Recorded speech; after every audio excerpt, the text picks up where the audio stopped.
thuyền bay đi con đường nơi ba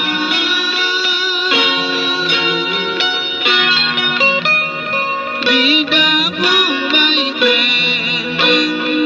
vì đi đâu ra đây thì ta kêu than khó đành kêu na ra kêu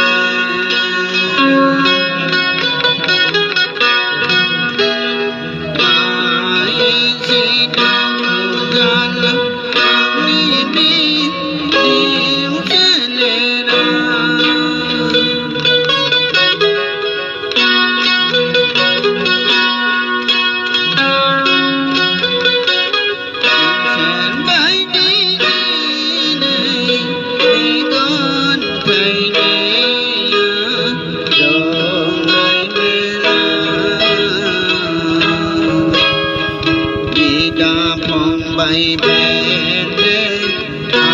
nó có đàn